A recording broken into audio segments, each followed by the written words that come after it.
10월 8일 금요일 아침입니다. 오늘 창세기 33장을 묵상하겠습니다. 말씀을 읽겠습니다. 야곱이 눈을 들어보니 에서가 400명의 장정을 거느리고 오고 있는지라 그의 자식들을 나누어 레아와 라헬과 두 여종에게 맡기고 여종들과 그들의 자식들은 앞에 두고 레아와 그의 자식들은 다음에 두고 라헬과 요셉은 뒤에 두고 자기는 그들 앞에서 나아가되 몸을 7번 땅에 굽히며 그의 형 에서에게 가까이 가니 에서가 달려와서 그를 맞이하여 안고 목을 어금 맞추어 그와 입 맞추고 서로 우니라. 에서가 눈을 들어 여인들과 자식들을 보고 묻되 너와 함께한 이들은 누구냐? 야곱이 이르되 하나님이 우리 주의 종에게 은혜로 주신 자식들이니이다. 그때의 여종들이 그의 자식들과 더불어 나와 절하고 레아도 그의 자식들과 더불어 나와 절하고 그 후에 요셉이 라헬과 더불어 나와 절하니 에서가 또 이르되 내가 만난 바 이 모든 때는 무슨 까닭이냐? 야곱이 이르되 내 주께 은혜를 입으려 함이니이다. 에서가 이르되 내 동생아 내게 있는 것이 족하니 내 소유는 내게 두라. 야곱이 이르되 그렇지 아니하니이다. 내가 형님의 눈앞에서 은혜를 입었사오면 청하건대 내 손에서 이 예물을 받으소서. 내가 형님의 얼굴을 배운즉 하나님의 얼굴을 본 것 같사오며 형님도 나를 기뻐하심이니이다. 하나님이 내게 은혜를 베푸셨고 내 소유도 족하오니 청하건대 내가 형님께 드리는 예물을 받으소서 하고 그에게 강권함에 받으니라. 에서가 이르되 우리가 떠나자. 내가 너와 동행하리라. 야곱이 그에게 이르되 내 주도 아시거니와 자식들은 연약하고 내게 있는 양떼와 소가 새끼를 데리고 있은즉 하루만 지나치게 몰면 모든 떼가 죽으리니 청하건대 내 주는 종보다 앞서가소서. 나는 앞에 가는 가축과 자식들의 걸음대로 천천히 인도하여 세일로 가서 내 주께 나아가리이다.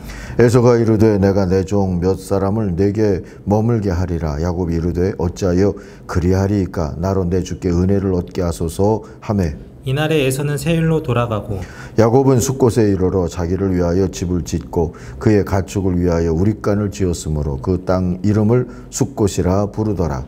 야곱이 밧단 아람에서부터 평안히 가나안 땅 세겜 성읍에 이르러 그 성읍 앞에 장막을 치고 그가 장막을 친 밭을 세겜의 아버지 하몰의 아들들의 손에서 백크시타에 샀으며 거기에 제단을 쌓고 그 이름을 엘로헤 이스라엘이라 불렀더라. 아멘. 서로의 복, 형제됨. 오늘 묵상의 주제입니다. 10절을 요약해서 요절로 삼았습니다. 야곱이 말하였다. 형님께서 저를 이렇게 너그럽게 맞아주시니 형님의 얼굴을 뵙는 것이 하나님의 얼굴을 뵙는 듯 합니다. 우리 어제 보았죠? 하나님을 야곱이 이겼어요. 정확하게 말하면 하나님이 져주셨죠. 그런 은혜를 받은 야곱, 곧 이스라엘에게 이제 형제는 더 이상 다투거나 경쟁할 대상이 아니게 됐습니다.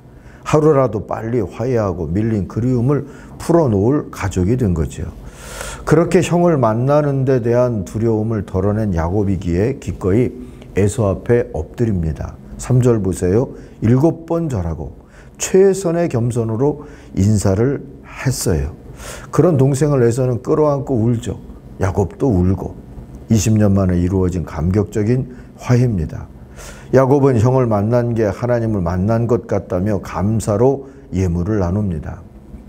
11절 보니까 이 예물이라고 하는 말이 나오는데 이것은 복이라고 하는 뜻이기도 합니다.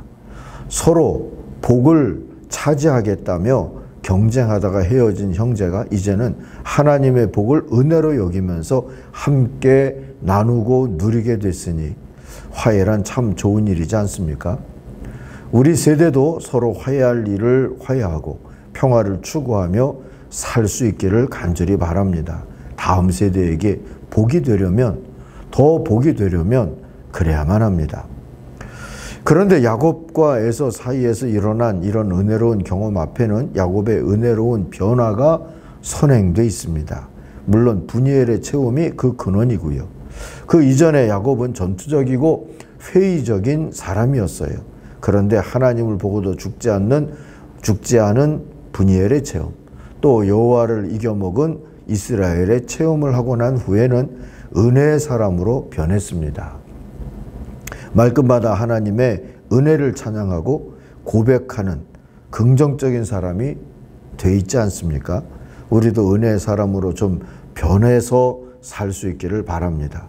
그렇게 되려면 무엇이 필요할까요? 첫째로 하나님의 은혜를 사모해야 합니다. 야곱은 자수성가한 사람이었죠. 그만큼 가진 것도 많았고 위기를 돌파할 만한 용기도 지혜도 갖추었어요. 할아버지 아브라함보다 아버지 이삭보다 자식도 재산도 경험과 경륜도 비즈니스의 재능도 더 풍부했어요. 그러나 평화가 없었습니다. 평화는 그가 만들 수 있는 무엇이 아니었어요. 돈으로 살 수 있는 것도 아니었고요. 그것은 하나님의 선물 곧 은혜였습니다.